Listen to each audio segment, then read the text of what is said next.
Hi friends, പെരുന്നാളിനും മറ്റു ഫംഗ്ഷനുകളിലും തയ്യാറാക്കാൻ പറ്റിയ സൂപ്പർ ടേസ്റ്റിലുള്ളൊരു പുഡിങ്ങിൻ്റെ റെസിപ്പിയാണ്. വെറൈറ്റി ടേസ്റ്റിലുള്ള ഈ പുഡിങ് എല്ലാവർക്കും ഇഷ്ടമാവും. വീഡിയോ ഇഷ്ടപ്പെട്ടാൽ ലൈക്ക് ചെയ്യാനും കമൻറ്റ് ചെയ്യാനും ചാനൽ സബ്സ്ക്രൈബ് ചെയ്ത് സപ്പോർട്ട് ചെയ്യാനും മറക്കരുത്.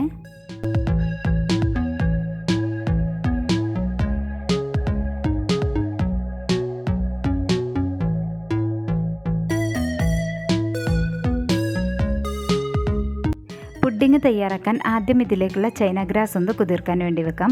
10 ഗ്രാമിൻ്റെ ചൈന ഗ്രാസാണ് എടുത്തിട്ടുള്ളത്. 1/2 ലിറ്റർ പാലിലേക്കുള്ള അളവിലാണ് പറയുന്നത്. ഇതിലേക്ക് 1 കപ്പ് വെള്ളം ഒഴിച്ച് കൊടുത്തിട്ട് ഇതൊന്ന് മാറ്റി വെക്കാം. ഇനി ഞാനിതാ 1 കപ്പ് വെള്ളം സ്റ്റൗവിൽ വെച്ച് കൊടുത്തിട്ടുണ്ട്. ഇത് നന്നായി തിളച്ച് വരുന്ന സമയത്ത് ഇതിലേക്ക് 1/2 കപ്പ് സേമിയം ചേർത്ത് കൊടുക്കാം. സേമിയം റോസ്റ്റഡ് ആണെങ്കിലും അല്ലെങ്കിലൊന്നും കുഴപ്പമില്ല, ഏതായാലും ചേർത്ത് കൊടുക്കാം. വെള്ളം നന്നായി തിളച്ചാൽ ഫ്ലെയിം ഒന്ന് ലോ ഫ്ലെയിമിലേക്ക് മാറ്റി കൊടുത്തിട്ട് ഇതിലേക്ക് സേമിയം ചേർത്ത് കൊടുക്കാം. എന്നിട്ടിത് നന്നായിട്ടൊന്ന് ഇളക്കിയിട്ട് മീഡിയം ഫ്ലെയിമിൽ വെച്ചിട്ട് ഇതൊന്ന് വേവിച്ചെടുക്കാം. ഫുൾ ഫ്ലെയിമിൽ വെച്ചിട്ട് നന്നായിട്ടൊന്ന് തിളച്ചതിന് ശേഷം ഒരു മീഡിയം ഫ്ലെയിമിലേക്ക് മാറ്റി കൊടുക്കാം. സേമിയം ഇതുപോലെ നമുക്ക് വേവിച്ചെടുക്കാം. വെള്ളം വറ്റിയിട്ട് കട്ടയായി പോകരുത്. ഇതുപോലെ ആയി കഴിയുന്ന സമയത്ത് നമുക്ക് ഫ്ലെയിം ഓഫ് ചെയ്യാം. അപ്പം ഞാനിതാ ഫ്ലെയിം ഓഫ് ചെയ്തിട്ടുണ്ട്. ഇനി നമുക്കിത് സ്റ്റൗവിൽ നിന്നും ഇറക്കി വെക്കാം. ഈ സമയത്ത് ഇതാ ചൈന ഗ്രാസ് നന്നായിട്ട് കുതിർന്ന് വന്നിട്ടുണ്ട്. ഇനി നമുക്കിതൊന്ന് മെൽറ്റ് ചെയ്യാൻ വേണ്ടി ഒരു പാത്രത്തിലേക്ക് മാറ്റി കൊടുക്കാം. വെള്ളം വേണമെങ്കിൽ ആവശ്യത്തിനനുസരിച്ച് ചേർത്ത് കൊടുക്കാം. ചൈന ഗ്രാസ് ഒന്ന് മുങ്ങി നിൽക്കുന്ന പാകത്തിന് വെള്ളം ഒഴിച്ച് കൊടുത്താൽ മതി. അപ്പോൾ ഇതൊന്ന് സ്റ്റൗവിൽ വെച്ച് കൊടുക്കാം. ഇനി ഞാനിതാ 1/2 ലിറ്റർ പാല് സ്റ്റൗവിൽ വെച്ച് കൊടുത്തിട്ടുണ്ട്. ഇത് നന്നായിട്ടൊന്ന് തിളപ്പിച്ചെടുക്കാം. ഇടയ്ക്കിടെ ഒന്ന് ഇളക്കി കൊടുക്കണേ. അടിയിലൊന്നും പിടിച്ചു പോവാതിരിക്കാൻ വേണ്ടിയിട്ട് നന്നായിട്ടൊന്ന് ഇളക്കി കൊടുക്കാം. പാല് നന്നായിട്ട് തിളച്ച് വന്ന് കഴിഞ്ഞിട്ടുണ്ടെങ്കിൽ ഒന്ന് മീഡിയം ഫ്ലെയിമിലേക്ക് മാറ്റി കൊടുക്കാം.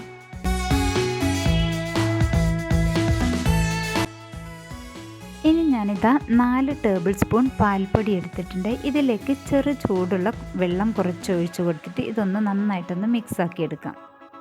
കട്ടകളൊന്നും കൂടാതെ നന്നായിട്ടൊന്ന് ഇളക്കി കൊടുക്കാം.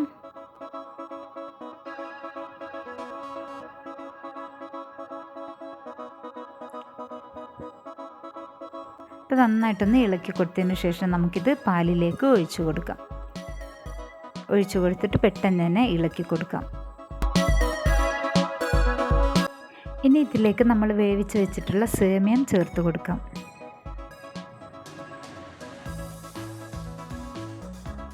സേമിയം മുഴുവനായിട്ടും ചേർത്ത് കൊടുത്തിട്ട് നന്നായിട്ടൊന്ന് ഇളക്കി കൊടുക്കാം.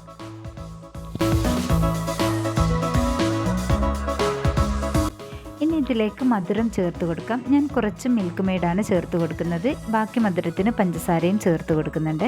അപ്പം നിങ്ങൾക്ക് മിൽക്ക് മെയ്ഡ് മാത്രമായിട്ടോ അല്ലെങ്കിൽ പഞ്ചസാര മാത്രമായിട്ടോ ഒക്കെ ചേർത്ത് കൊടുക്കാം. കുറച്ചധികം മധുരം വരുന്ന രീതിയിൽ വേണം ചേർത്ത് കൊടുക്കാൻ. തണുത്ത് കഴിയുന്ന സമയത്ത് ചിലപ്പം മധുരം കുറഞ്ഞു പോകും. അപ്പം നന്നായിട്ട് നല്ല മധുരമുള്ള രീതിയിൽ പഞ്ചസാരയോ മിൽക്ക് മെയ്ഡോ ഒക്കെ ചേർത്ത് കൊടുക്കാം. അപ്പം ഞാൻ രണ്ടും ചേർത്ത് കൊടുത്തിട്ടുണ്ട്. ഇനി ഇതിലേക്ക് ഞാനിതാ 1 ടീസ്പൂൺ വനില എസെൻസ് ചേർത്ത് കൊടുത്തിട്ടുണ്ട്. വനില എസെൻസ് ഇല്ലെങ്കിൽ ഒരു 3-4 ഏലക്കായ നന്നായിട്ടൊന്ന് പൊടിച്ചെടുത്തിട്ട് അത് ചേർത്ത് കൊടുത്താലും മതി. നന്നായിട്ടൊന്ന് ഇളക്കി കൊടുക്കാം. ഇനി ഇതിലേക്ക് മെൽറ്റായിട്ടുള്ള ചൈന ഗ്രാസ് ഒഴിച്ചു കൊടുക്കാം. ഒരു അരിപ്പ വെച്ചിട്ട് അരിപ്പയിൽ കൂടി ഒഴിച്ചു കൊടുക്കാം. ചൈന ഗ്രാസിലൊക്കെ ചിലപ്പോൾ മെൽറ്റ് ആവാത്തതോ കട്ടകളൊക്കെ ഉണ്ടെങ്കിൽ ഇതിലേക്ക് ചേരാതിരിക്കാൻ വേണ്ടിയിട്ടാണ് അരിപ്പയിൽ കൂടി ഒഴിച്ചു കൊടുക്കാം. ഇനി ഇത് നന്നായിട്ടൊന്ന് ഇളക്കി കൊടുക്കാം.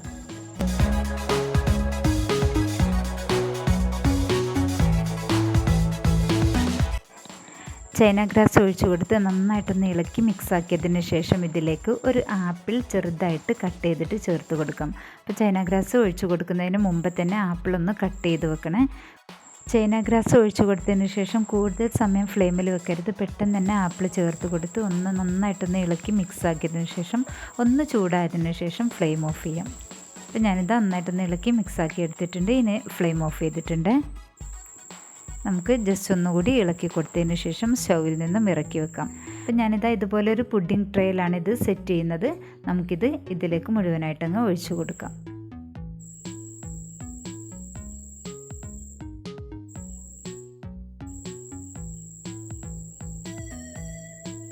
ഇനി ഇതൊരു സ്പൂൺ വെച്ചിട്ട് എല്ലാ ഭാഗത്തേക്കും ആപ്പിൾ വരുന്ന രീതിയിലൊന്ന് നീക്കി കൊടുക്കാം.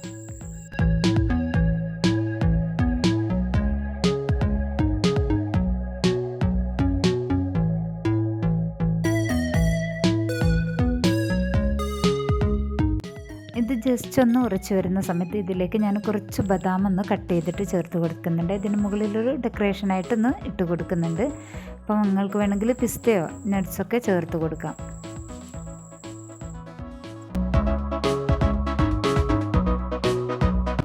ഇതൊന്ന് ചൂടാറി കഴിയുമ്പോൾ നമുക്ക് ഫ്രിഡ്ജിലേക്ക് വെച്ച് കൊടുക്കാം.